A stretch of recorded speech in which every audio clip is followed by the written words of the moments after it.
ஓம் சாய்ராம், ஜெய் சாய்ராம். என் அன்பு குழந்தையே, நீ எதிர்பார்த்த விஷயம்தான் இப்போது வந்திருக்கிறது.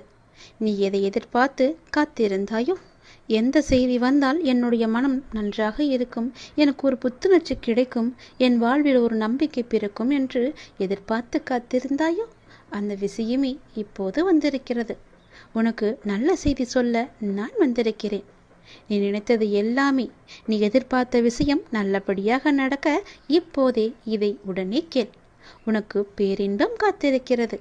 பேரின்பம் உன்னை தேடி வரப்போகிறது. இப்பொழுதே நான் சொல்வதை கேட்டால் உனக்கு எல்லையற்ற மகிழ்ச்சி கிடைத்துவிடும்.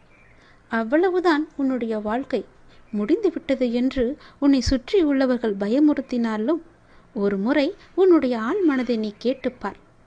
உன்னால் முடியும் என்ற ஒரு சிறு நம்பிக்கையை அது உனக்கு கொடுத்திருக்கும் அல்லவா? அப்படி அது உனக்கு கொடுத்தால் போதும், உன்னால் நிச்சயமாகவே மீண்டு வர முடியும். எப்பேற்பட்ட கவலை வந்தாலும் தூசியை தட்டிவிடுவது போல தட்டிவிட்டு நீ போய்கொண்டே இரு. அதை நீ பத்திரப்படுத்தி வைத்துக் கொள்ளாதே. எதையும் தட்டிவிட்டால்தான் அது உனக்கு நல்லது. உன்னுடைய கவலைகளை தூரத்திலேயே வைத்துக்கொள், அருகில் நீ வைத்துக் கொள்ளாதே. எப்பேற்பட்ட கவலையிலிருந்தும் உன்னால் நிச்சயம் மீண்டு வர முடியும். இன்பத்தை மட்டும் உன் அருகில் வைத்துக்கொண்டு உன் துன்பத்தை தூரமாகவே வைத்து பார்க்க பழகிக்கொள். உன்னுடைய மனதில் இதுவரை மற்றவரின் ஆதிக்கம் அதிகமாகவே இருந்தது அல்லவா? இனி உன்னுடைய ஆதிக்கம் ஆரம்பமாக போகிறது. உன்னுடைய வாழ்க்கை மேலே கொண்டு வர ஒரு சிறு துரும்பாக ஏதோ ஒரு வகையில் கிடைக்கும் உதவியோ, துணையோ, பணமோ, ஆறுதலோ, நம்பிக்கை வார்த்தைகளோ உன்னை அது நிச்சயம் மேலே கொண்டு வரப்போகிறது. இதில் நான் சொன்ன ஏதாவது ஒரு உதவி உனக்கு நிச்சயம் கிடைக்கும். அது எப்படி வேண்டுமானாலும் இருக்கலாம். தனி ஒருவனாக இருந்தாலும் தன்னம்பிக்கை கொண்டு நீ ஜெயித்து வரப்போகிறாய். இது நிச்சயம் சாத்தியமாகும். இனிதான் உன்னுடைய வாழ்க்கை மேலோங்க போகிறது. உன் வாழ்க்கை முடிந்து விட்டது என்று யார் சொன்னாலும் அதை காதில் வாங்கி கொள்ளாதே. தட்டிவிட்டு கொண்டு போய்கொண்டே இரு. உனக்கு அங்கு வெற்றி இலக்கு காத்து கொண்டிருக்கிறது. நல்ல வாழ்க்கை நிறைந்திருக்கிறது. அதை வேண்டாம் என்று சொல்லிவிட்டு இவர்களிடம் வந்து சேர்ந்து கொள்ளாதே. உன் அப்பா சொல்வது உன்னுடைய நன்மைக்காக. யார் பயமுறுத்தினாலும் அதை கண்டு கொள்ளாதே. உன்னுடைய ஆதிக்கம் தலை தூங்கப் போகிறது. யாராவது வந்து ஒரு சிறு துரும்பாக உனக்கு உதவி செய்வார்கள். அது எப்பேற்பட்ட உதவியாக இருந்தாலும் அந்த உதவியை நீ ஏற்றுக்கொள்.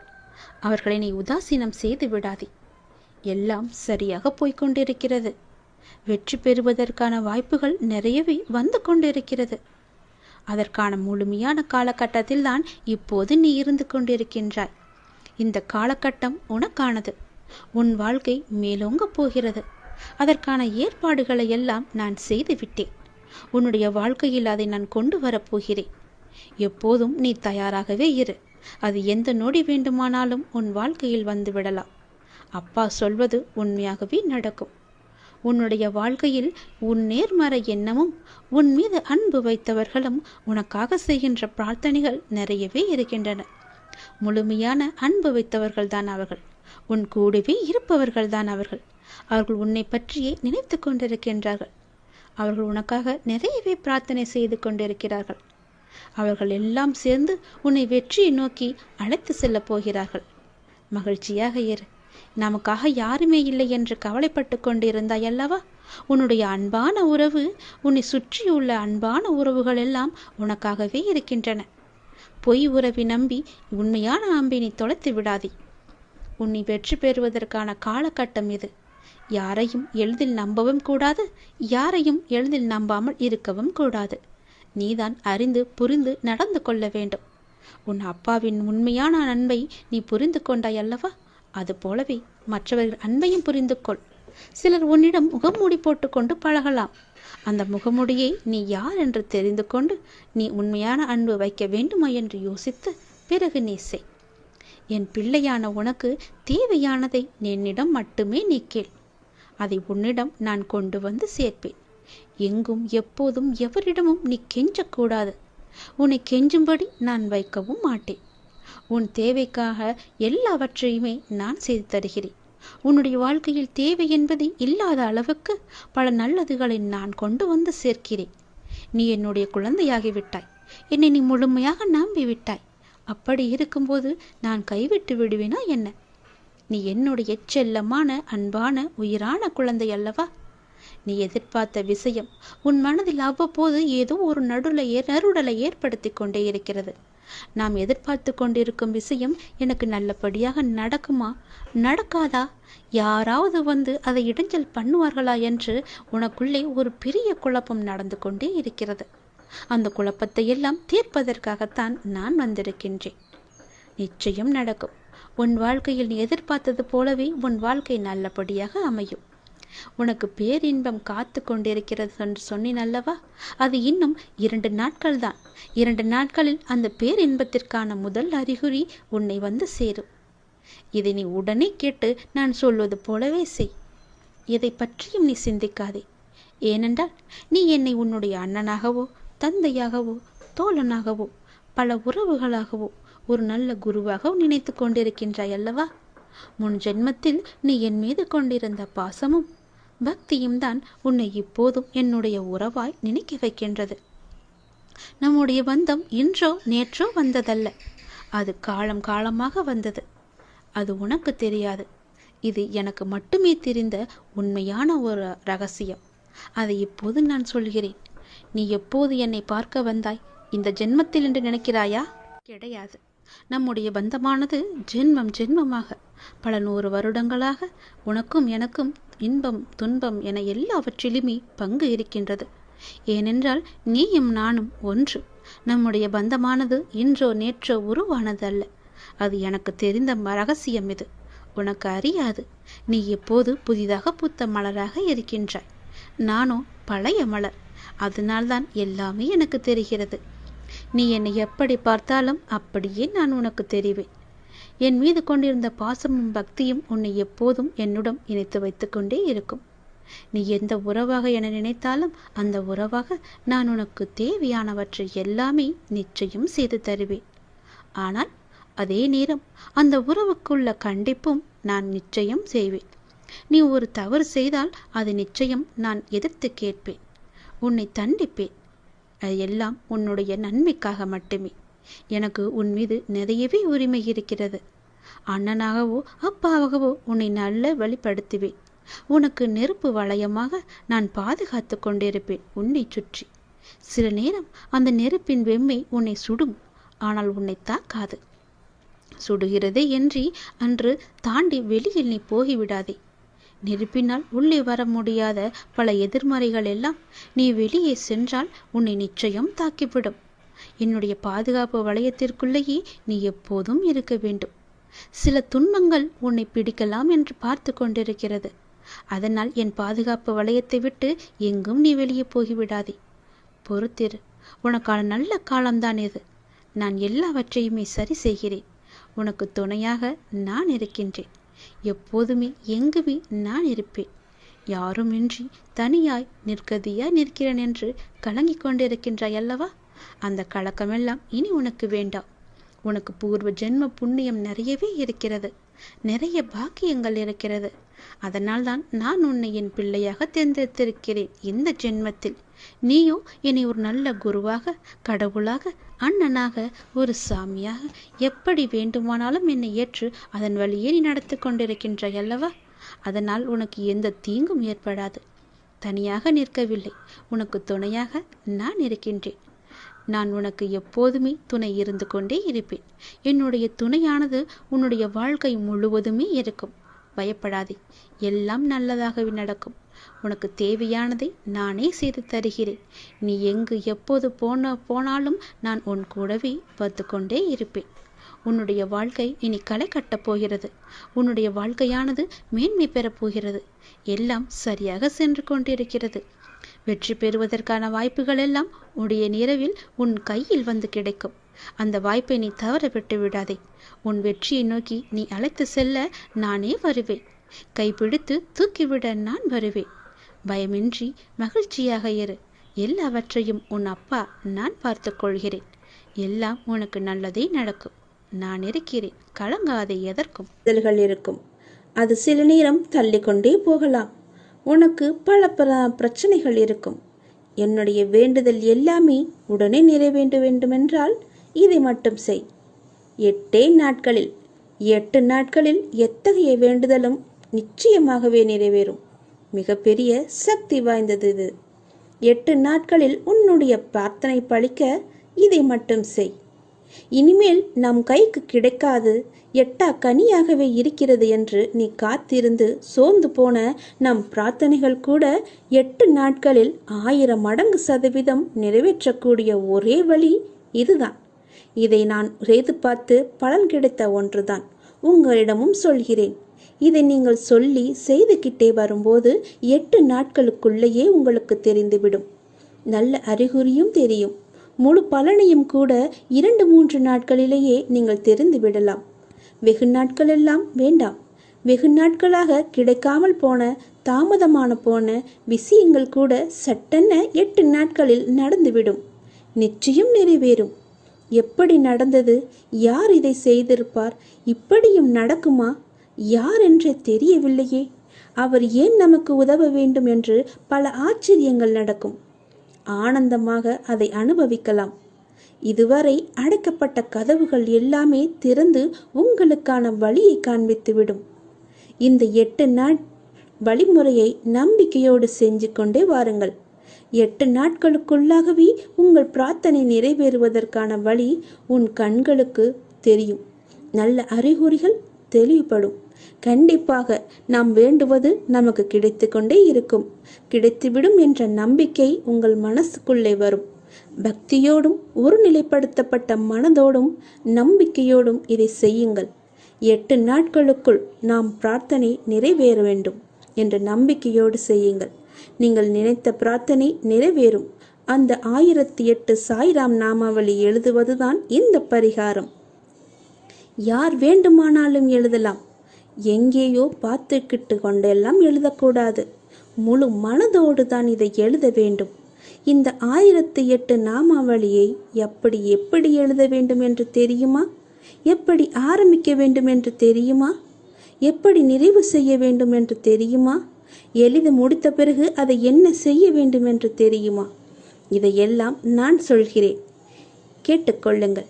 இவற்றை எழுதும்போது நம் மனநிலை எப்படி இருக்க வேண்டும் என்பதை பற்றி சொல்கிறேன். 1008 நாமாவளியை எழுதும் பொழுது நம்முடைய மனநிலை எப்படி இருக்க வேண்டும் தெரியுமா? மன அமைதியாக இருக்க வேண்டும். நம் மனதிற்குள்ளே எந்த ஒரு சங்கடமும் இருக்கக்கூடாது. வேறு எதை பற்றியும் நினைக்கக்கூடாது. சாய்ராம் என்ற மந்திரம் மட்டுமே முழுவதுமாகவே நிறைந்து இருக்க வேண்டும்.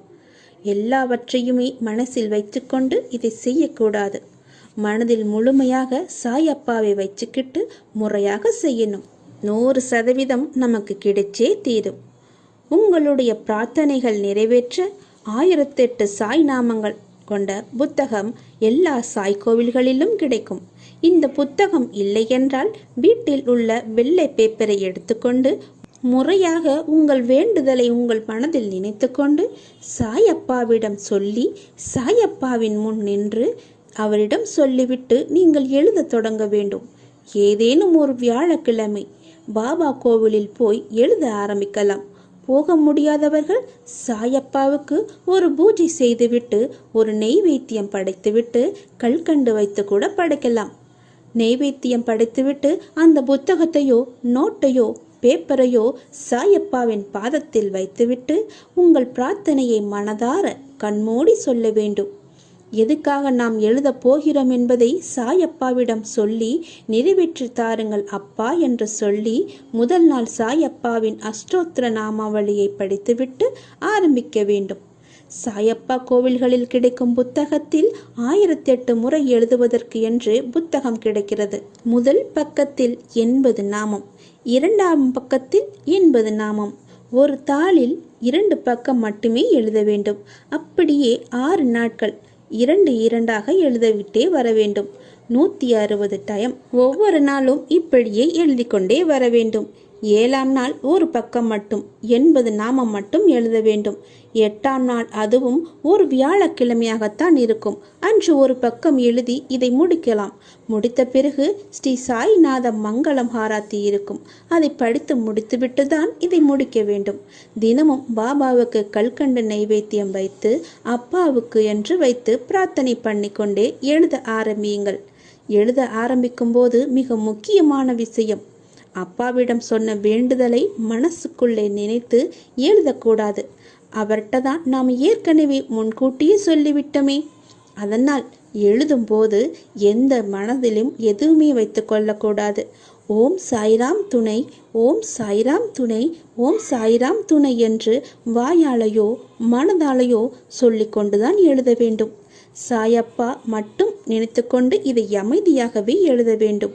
சாயப்பா மட்டும்தான் உங்கள் மனதில் இருக்க வேண்டும். தெளிவான மனதோடு எழுதி முடிக்க வேண்டும். எழுதும்போது உங்கள் கஷ்டங்கள், பிரார்த்தனைகள், வேண்டுதல்கள், தேவைகள், ஆசைகள் என எதையும் மனசில் நினைத்து கொள்ளக்கூடாது. முழுதாக அப்பாவின் பெயரை மட்டும்தான் மனதிற்குள்ளே சொல்ல வேண்டும். சாயப்பாவிடம் ஒன்றாக ஆகிவிட வேண்டும். அப்புறம்தான் 1008 முறை எழுதி முடிக்க வேண்டும். எழுதி முடித்த பிறகு அதை சாயப்பாவின் பாதத்தில் வைத்து விடுங்கள். சீரடிக்கு போகும் உங்களுக்கு வாய்ப்பு நிச்சயமாகவே கிடைக்கும். அப்படி உங்களுக்கு வாய்ப்பு கிடைக்கும் போது அதை எடுத்து கொண்டு போய் அந்த உண்டியலில் சேர்த்து விடலாம். இல்லை என்றால் எல்லா அப்பா கோவில்களிலும், எல்லா சாயப்பா கோவில்களிலும் இதை போட்டு விடலாம்.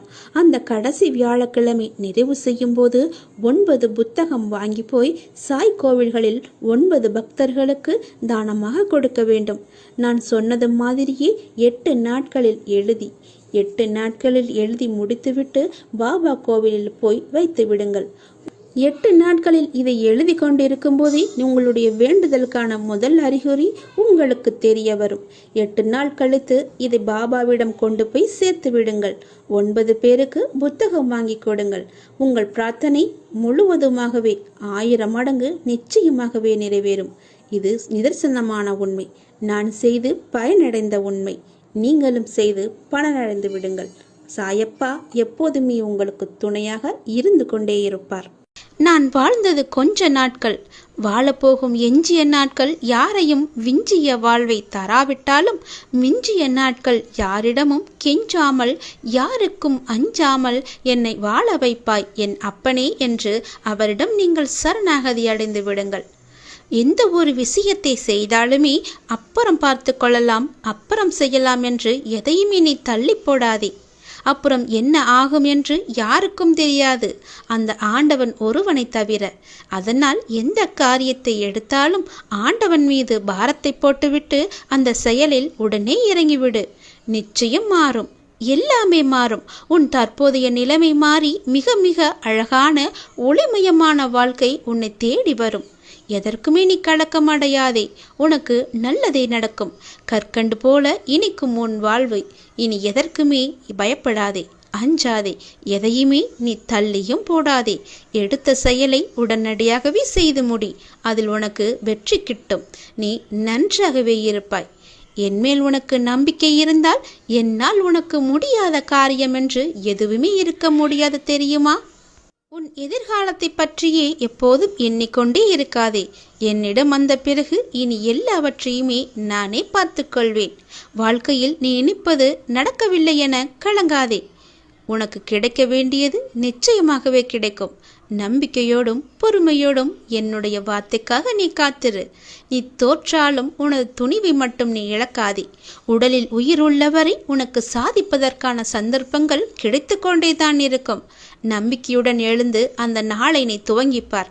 என்னுடைய ஆசீர்வாதத்தோடு அதை நீ போராடிப்பார். உன்னுடைய போராட்ட களத்தில் நீயே வெற்றி பெறுவாய். உண்மையான உறவுகளுக்கு விட்டு கொடுங்கள். ஏனென்றால் அதுதான் பாசம். உறவென்னும் பெயரில் உங்களை உபயோகப்படுத்தி கொண்டே இருப்பவர்களை விட்டு உடனே விலகுங்கள். ஏனென்றால் அதுதான் வேஷம். பாசத்திற்கும் வேஷத்திற்கும் இடையே நீ சிக்கிக் கொள்ளாதே. பாசம் எது, வேஷம் எது என அறிந்து சுதாரித்துக்கொள். நம்பிக்கையோடு நீ உன் கடமையை மட்டும் செய். உனக்கான அந்த நல்ல நாள் நிச்சயமாகவே உன்னை தேடி வந்து கொண்டே இருக்கிறது என் தங்கமே. உன் சூழ்நிலையில், இன்றைய சூழ்நிலையில் நீ பணம் இல்லாமல் நீ தவித்து கொண்டிருக்கலாம். ஆனால் நிச்சயமாகவே உன்னுடைய கடன் பிரச்சனை எல்லாவற்றையுமே முடித்து கொடுப்பது என்னுடைய பொறுப்பு. அந்த முடிக்கும் நேரத்தையும் நீ தொட்டு விட்டாய். ஒருபோதுமே நீ கலங்காதே. உன்னை நான் கைவிடவே மாட்டேன். இந்த சூழலில் எனக்கு இத்தனை ரூபாய் பணம் கிடைத்தால் நன்றாக இருக்கும் என்று உன் மனதில் தோன்றுகிறது அல்லவா? நிச்சயமாகவே அந்த பணத்தை நானே உனக்கு கொடுக்கிறேன். இன்றைய சூழ்நிலையில் வைத்து நான் சொல்கிறேன், நிச்சயமாகவே உன்னுடைய கடன் பிரச்சனைகள் எல்லாவற்றையுமே நானே தீர்த்து வைக்கிறேன். நீ நிம்மதியாகவும் ஆனந்தமாகவும் மட்டும் இரு. நிம்மதியையும் ஆனந்தத்தையும் வெளியே போய் தேடாதே. அதை நான் உனக்குள்ளேதான் வைத்திருக்கிறேன். எங்கு தேடினாலும் அது உன் கண்ணுக்கு புலப்படாது. என்னிடம் கேட்டாயல்லவா உன் பணப்பிரச்சனையை தீர்ப்பதற்கு? அதை நானே நிவர்த்தி செய்துகிறேன். கடவுளிடம் எதையுமே வேண்டிக் கொள்ளாமல் நன்றி மட்டும் சொல்லிவிட்டு வாருங்கள். உங்களுக்கு தேவையானதை அவர் தானாகவே செய்து தருவார். உனக்கு வேண்டியதை அவரே கொடுப்பார். உன் வேண்டுதல்கள் என்றே நிறைவேறும். நீ நல்ல செய்தியை உடனடியாகவே கேட்பாய். உன்னை தேடி ஒருவர் வருவார். அவரிடமிருந்து அந்த நல்ல செய்தியை பெற்றுக்கொள். உன்னுடைய பணப்பிரச்சனை இன்றே கூட தீர்ந்து விடலாம்.